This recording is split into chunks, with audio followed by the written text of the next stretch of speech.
Hi players, bonjour from Paris, my name is Asaf and welcome to my channel Easy Board Games. Today we're going to have a comparison between two very cool games. One of them is Clans of Caledonia and the other one is Glen More 2 Chronicles. So in this channel I already covered Clans of Caledonia, you can check it out, one of the videos that I did, an explanatory playthrough. And recently I got to play Glen More 2 Chronicles. That was quite a long time on my shelf of opportunity. Come on guys, this is the shelf of shame, right? But the moment that I opened the box and started to do setup, I'm like, wow, this reminds me a lot of another great game that I played, which is of course Clans of Caledonia. So I decided to play a little bit more Glen More 2 and do a comparison between both of them. So without further ado, let's first of all see what these games are all about and then dive into the comparison.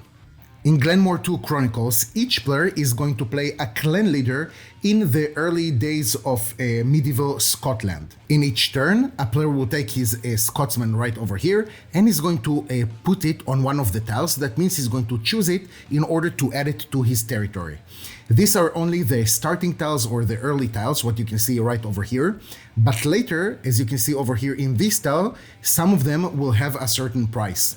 So if, for example, the blue player has decided to go, and this is of course the way the track is going, to put it right over here, he's going to take this tile and is going to add it with some rules over here to his territory. This, for example, will allow him to put it right over here, just for the example, and then activate all the adjacent, even diagonally, tiles that he already has in his possession. For example, in this case, the moment that we have placed the tile in a legal position, we'll be able, first of all, to activate it. That means that we'll be able to take one cow from the supply. Let's put it right over here. And also he will be able to activate this tile and this one. In our case, it means that we'll be able to move this Scotsman one time. So we can move it over here to our castle. And that will open maybe a little bit later new opportunities. After the blue player has finished activating everything that he needs, he's going to draw another tile from that specific pile that we have right now. In our case, it's going to be a pile that is marked with the letter A, and he's going to add it to the last position of the track, or the first one, depends how you look at it, and we're going to leave one space open after the last player. Now it's the time for the yellow player to play, and he's going to choose another tile to take, of course, to his clan territory. And here we have quite an interesting thing. So if he's going to choose this tile right over here, let's say that he's going to take it, he's activating it or whatever, and then he's going to open another tile. At a 2-player or a 3-player game, we're going to have a die that is going to take out some of the tiles. In our case, since we have here now the number 2, we're going to count 1, 2, we're going to take out this tile. He's going to be discarded, then we're going to add one more right over here. But then it's going to be the yellow player turns again to choose another tile. So basically right now the yellow player of course has the advantage of choosing whichever tile that he wants, so he can go even up to here. And then the blue player will be able, if he wishes to pick up all the other tiles that the yellow player has left behind. Now every time we're going to finish with one of these piles, we're going to stop for a moment and we're going to have a scoring phase. So here the scoring is also kind of interesting because the players here, again it's only 2, are going to be compared to one another. That means that each player is going to compare whatever he has, whatever we're scoring for. For example, how many Scotsmen you have in your castle, for example. Let's say this is the situation right now, to the player that has the least. So for example, here we have 2 Scotsmen in a castle, and here we have 0. So now we're going to see how much victory points that blue player is going to take according to that difference. So over here, it's going to be 2 victory points, as you can see right over here. So the blue player is going to take 2 tokens just like this, and that will indicate that he has 2 victory points. Now, of course, you'll be able to do some other things. For example, if you need some resources, you'll be able to buy them from the market over here. And in this case, you're just going to take the amount of money that is written right over here in the leftmost open position of the market. So let's say that I want to buy another sheep, then I will need to pay 2 of these coins right over here. And then I'm going to take 1 sheep from the supply, and I will be able to pay with this sheep to gain another tile. Here in this game, you will not be able to buy something from the market and not use it immediately. That means that you will not be able to just keep it in stock in case you will want to pay for something a little bit later on. Then if you want to sell one of your products, let's say that the blue player would like to sell one of his cows, he will be able to put it in the supply and take the coins that are in the most right position that we have right now. That means that if, for example, the blue player right now sold one of the cows, he will be able to get only one coin. Also, another thing that we'll be able to get is some of these cards that are going to help us with victory, because this is another thing that we're going to score for. We have some whiskey barrels that are not being considered as resources, and so on. At the end of the fourth pile, we're going to have another scoring phase, and then we're going to have the end of the game scoring. And that means that we're going to score some points for the coins that we have, and also the player that has more tiles in his possession will actually be deducted some of these victory points. So it's kind of interesting because you have to maximize, of course, your engine in this case maybe, but you're going to pay for it with victory points at the end of the game. Another thing that you'll be able to put over here is some of your clan markers in order to take some bonuses. And the furthest you are going with the bonuses, of course, they're getting better, but you will need to pay sometimes more coins in order to get that specific bonus. So that was in a nutshell what we can see in Glen More 2 Chronicles, but really it's far from being the end of it, because in this version of Glen More 2 we're going to have 8 more mini expansions that we can add to this game. Sometimes it can be something easier, let's say like racing boats that we're going to have, and sometimes it can be something much more complicated, like to add some mobs, so you have some crime and different things. And really, it's going to be a little bit, I tried to integrate all the 8 chronicles that you have in this game. It's quite difficult because it takes a lot of work, but I think that you can mix and match the different chronicles, the different mini expansions in this game to create an experience that is much deeper and of course longer and probably more interesting. But more about that a little bit later. Now let's continue and see what is Clans of Caledonia all about, and then we can really start the comparison.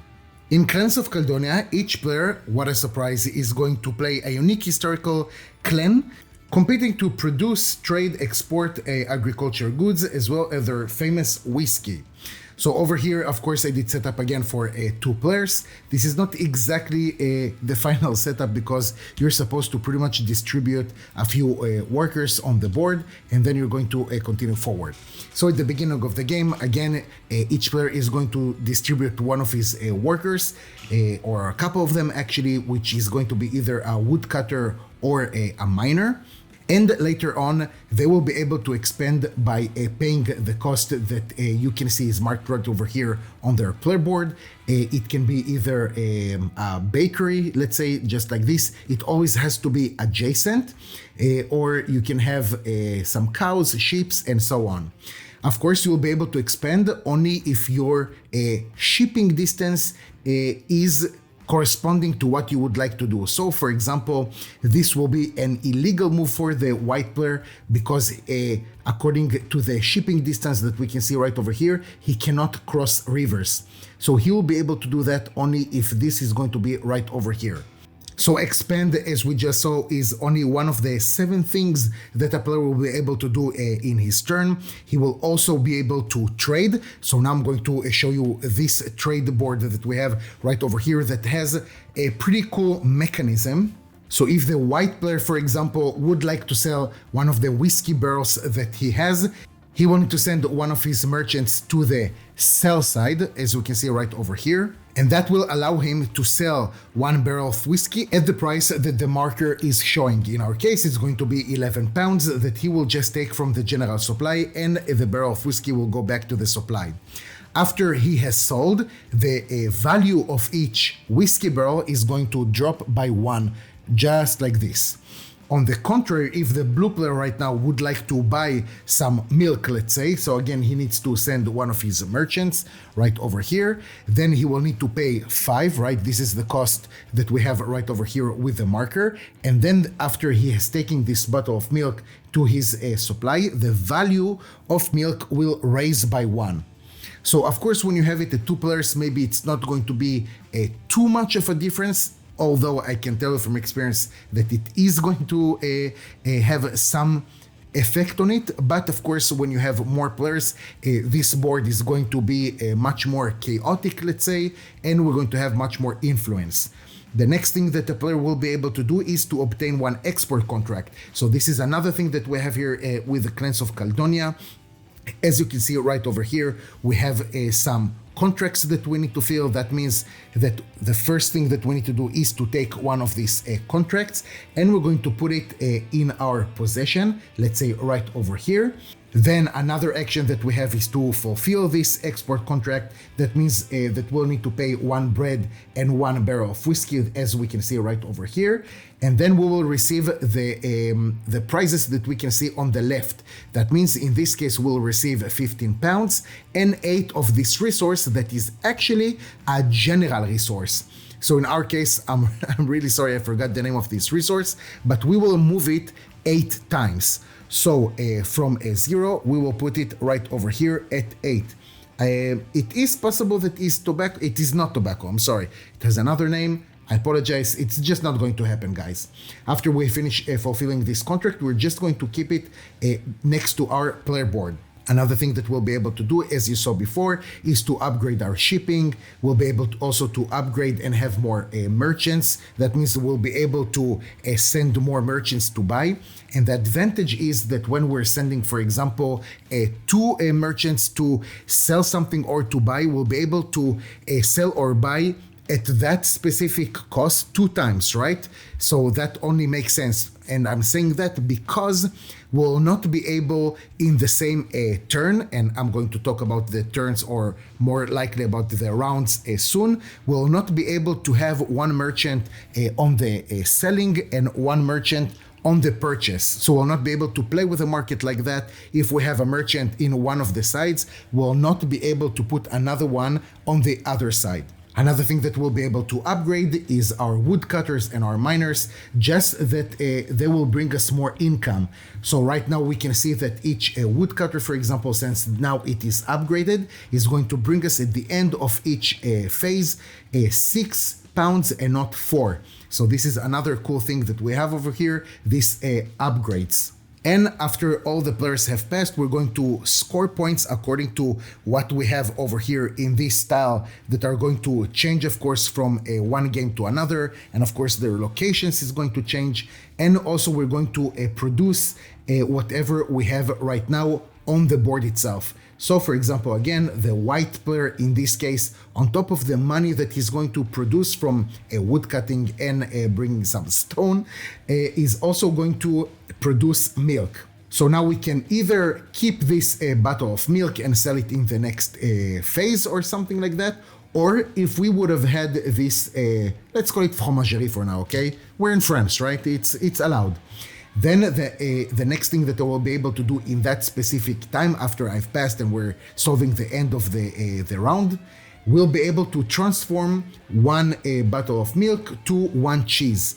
And of course, as you already guessed it, the advanced products, let's say it, or the processed products are of course worth much more than the basic products that you can see right over here, but their buildings are costing more. So after we have finished these 5 rounds and we see what is the score that we have already on the board, because we'll be able to score sometimes some victory points. Now we're going to calculate how many victory points we have according to how many processed goods we have, for example. Also, how much of these imported goods, these 3 goods that are tobacco, sugarcane, and cotton. Okay, these are the 3 that we have. All right, I got it. So here, for example, we're going to have 8 tobacco, and we're going to score points according to how rare that a specific imported good is. But this is going a little bit too deep into this game, and I want to move on. So we're just going to score the final points, and then the player who has the most points, of course, is the winner. So that was in a nutshell what we have in Clans of Caledonia, and I think that the reason that I decided to do this comparison is pretty obvious, right? I mean, thematically, first of all, these two games are talking about some clans that we have in Scotland. In both of the games, we're trying to have the best engine, right? We're building it as the game goes on, and we're trying to have the best economy that will be able to do more things. So let's start, of course, comparing between both of these games and start with the first thing, that is the setup itself. So I think that in general speaking, both of these games are pretty easy to set up. You don't have here a lot of things to do. I think that the setup maybe in Clans of Caledonia will take you a little bit longer, but I don't even know if this is something that we can actually say, because once you have each player arranging his player board with all the pieces, it's really quite simple. Of course, it's not as simple like we have in Glen More 2, just like taking your starting tile and a clansman, as a Scotsman, and just going with that and shuffling some tiles. But I can't say that this is a deal breaker to one side or the other. So setup in both of cases is pretty easy, very quickly. I think that you can set this game up in, I want to say in less than 10 minutes, but I think that even 10 minutes is kind of an exaggeration, but let's say 10 minutes that you have a game that is ready to be played, which I think in modern board games, it's not bad at all, especially for this kind of games. Moving on to the next thing that became such an important thing for me while playing board games, and that is how easy it's going to be to learn the game. So I think that in both cases, learning the game is going to be super easy, because I think that both of these games have rule books that are allowing you to just go through it and already do the setup and playing maybe the first time like two-hand solo if you're the person that is teaching others how to play. But I think that even if you're just a group of friends, first time opening one of these games, it's going to be super easy for you to just understand from the rulebook what you need to do. You might have one or two small questions for some extreme cases, but nothing that the community in BGG is not going to solve immediately. You might have a little bit more difficulty with the different chronicles, okay, with the different mini expansions that you have in Glen More 2. But again, I think that with the experience and with understanding the game a little bit more, it will be something that is going to be easier to integrate into the base game, because the base game alone is very simple, very easy. You don't have a lot of things going on over there. So integrating these chronicles, these mini expansions into the base game is going to be something that with time will only get easier. So okay, we set up the game, we learn how to play. Now what's going on with the gameplay itself? So over here, as you can see, we have two games that I think that in their base mode, we have one game that is super easy with, to be honest with you guys, not a lot of things that are going on, and a game that is going to have more things that you'll have to think about. And I think that we can see it already just from the market over here.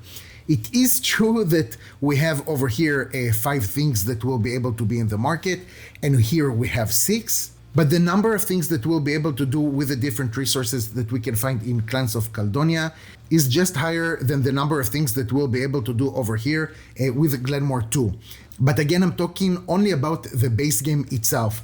So in the base game itself, of course, in Clans of Caledonia, we're going to have more things. This game is going to be, I guess, more complex, but that depends also, and maybe it's not so fair to say what I've just said, because in Glen More 2, we're going to have 8 of these chronicles, okay? That means 8 of these small boxes that each and one of those have some materials inside that we'll have to integrate in Glen More 2 again to have a broader experience.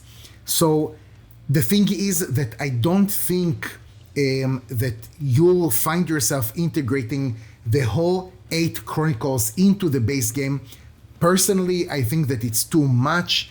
Maybe a little bit more not possible. I can't say not possible, but I think there's just going to be too many rules that are going to come on top of each other. So I think that In one of the games, you'll have maybe 4 chronicles that are integrated into the base game. That means again that you'll have 4 boxes with a different set of rules that you'll have to integrate. So again, if you have just the base game, of course, Clans of Caledonia is a deeper game, more complex with more things that are going on. But when you're adding more of these chronicles into Glen More 2, then you'll receive also, I guess, that a better experience, but that will be at the cost of like adding more rules. That means that the game also is going to be a little bit more complicated. And at the same time, even though the base game of Clans of Caledonia is deeper and more complex, still the rules are as they are, okay? They are not complicated. You still have those 7 things that you'll be able to do in your turn, 8 if you're considering the passing. But there's not much more that you're going to add that is going to like, oh my God, there's another set of rules that I'll need to add to this game. The game is just as complex and deep as it is, which is something that I appreciate. Now, I don't know if you're following this channel a lot, but I'm already in a long time research, okay? I'm looking for a good farm game. And I'm guessing that both of these games are answering this criteria. I also tried different games like, I don't know, Fields of Green, for example, it was really not for me. So just off topic, if you can recommend for me of a good farming game, please let me know. I'm actually looking for another game that is called Stardew Valley. I think that's the name, so I'm just looking for a copy. But back to our topic. So I think that the more satisfying feeling that you have if you're looking for a farming game, it's definitely going to be Clans of Caledonia. Because over here, I think that 5 rounds, as we can see right now, is actually, it's a good amount because it lets you over here really spread across the board. Although into a point that at 4 players, the board is getting maybe a little bit too crowded. So I don't know if it's too comfortable, but there's really such a good feeling that every end of a round, you're just going to have more resources that you will be able to take. And from those resources, you'll be able to produce from this wheat or rye, you'll be able to produce whiskey or bread and actually get the value higher and then sell it or buy others and fulfilling these contracts. I just feel that the feeling, the sensation that you have over here is better in terms of a farming game. I think on the other side in Glen More 2, this open drafting of different tiles is actually pretty cool. I think that most likely you will have the same kind of tiles that you're aiming for. You're going to score for the same things, obviously. But that means that if you went a little bit too much in this track, let's say that the blue player is over here, then now the other players, and of course the yellow player right now, because this is a 2-player game, will be able to pick up the others. Although you already know that at the end of the game, if your territory is bigger than your opponent, then you're going to lose some victory points over here. So I think that Glen More 2 is really well balanced. I cannot say, of course, that this is a bad game or something like that. I really like it. I just think that Clans of Caledonia, in terms of farming, is a little bit more appealing for me. And also, of course, we can see that the market system, while here we have something that is cool but pretty basic, here we have something a bit more complex. You can really, I love this like option that you have to play with the market. I think that this is something very cool. That means that you will need to prepare yourself and think if you really want to upgrade the merchants in order to have more of them, in order to send more of them to buy or to sell more products. Moving on to the next thing that I would like to compare, and that is actually the game speed. That means how much time it's going to take you to play. And I think that here the answer is going to be pretty obvious. Again, I'm talking about the base game. So Clans of Caledonia is going to take you more time to play, but the more of these chronicles that you're going to integrate into the base game of Glen More 2, your playtime is going to get longer. So again, it's a question of how many of those, and also it depends which chronicle you're integrating, because the easier ones are going to add maybe 10 minutes, while the longer ones are going to add a little bit more. So already think if you're integrating 3 of these chronicles, that means that your playtime can get maybe even 40 or let's say 40 minutes longer or something like that. So that is already substantial. But if we're only looking at the base game, then Clans of Caledonia is going to take you more time to play. Now moving to the next thing, which is the production level, which is, I'm guessing, not the most important thing, but it is an important thing. I think that the production level of Glen More 2 is actually higher. I think that we can see it, first of all, on the resources themselves. So here, for example, we have an example. This is from Glen More 2, the example of wheat or rye or whatever you want to call it. And next to it, you have the same thing from Clans of Caledonia. So you can, of course, understand that the production level that you have in Glen More 2 is higher. Let's see a tile that we have over here. Let me show you on this camera. And a tile that we have, one of the contracts that we have in Clans of Caledonia. So you can see that even the carton is going to be much more solid in Glen More 2. To tell you that it's going to compensate on the gameplay itself or something like that, no, of course not. But it's always nicer to have a better production value than a lower one.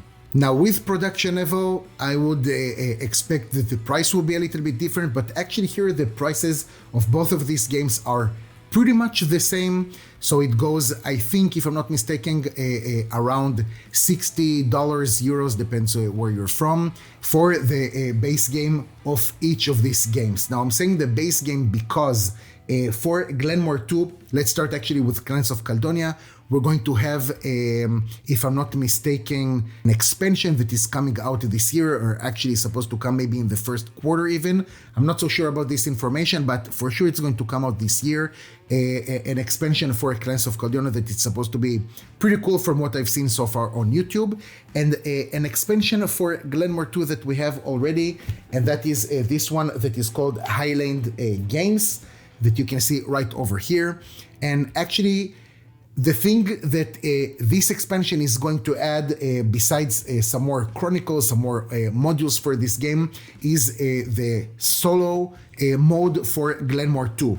So this is something, can I stabilize it on it? I actually did it, that's pretty cool. So the thing is that if you want to add this expansion, this is something that you will need now to pay for around $100 already. So that is quite the price jump, let's say it like that, next to Clans of Caledonia. But the thing is that Clans of Caledonia already comes with a solo version. So when you're looking at both of these games now you have a game of $100 next to a game that cost only $60, of course, give or take. And that is already quite a difference between both of these games. So I'm not going to talk about the solo mode, because I think that will be a little bit unfair maybe, because I'm not going to talk about the expansion. And also Clans of Caledonia comes with the solo mode that the base game of Glen More 2 does not. So I'm not going to talk about the solo mode, just consider that this game comes already with a solo mode. So the bottom line, which one of them I'm going to keep? Well, I feel that if I'm being totally honest, I feel that I haven't explored yet completely Glen More 2, so I don't think that it will be fair yet to say that I'm going to keep one over the other. If to tell you that I think you will need to have both of them in your collection, I'm not so sure, but that again depends on what you're looking for, because I'm going to see them both as one of these farming games, let's say it like that, but there is different mechanisms in both of them, okay? Just like we have seen so far in Glen More 2, you're going to have this open drafting. That is the main, of course, mechanism of the game. While in Clans of Caledonia, it's something that is completely different. This is more, I want to say, more like area control and upgrades, playing with this market. Of course, you'll have over here like fulfilling these contracts. Don't know if I'll be able to say that this is pick up and deliver, but this is definitely produce and deliver. So this is something that is going to play a little bit different. So it all depends on what you're looking for. For me, as a person that is looking for the best farming game, let's say it like that, both of them are going to sit for me on the same category. I don't think that I'll need to keep both of them. Right now, I'm leaning more towards keeping Clans of Caledonia, but for sure, I'll have to explore more Glen More 2 and the expansion and the solo mode, and then I'll be able to tell myself which one of them I'm going to keep in my collection, and you'll be able to discover it later on in one of the videos when you'll see what is new in my collection and what is going away. Guys, if you've been watching so far, thank you so much for your time. I really appreciate it. If you learned something new or if you saw something that you like, please consider subscribing to the channel and help me grow this amazing community. Like and comment on the video. Let me know what did you think on both of them, if you have them in your collection or don't, and let me know which farm game do you recommend for me. Thank you very much, and I'll see you next time.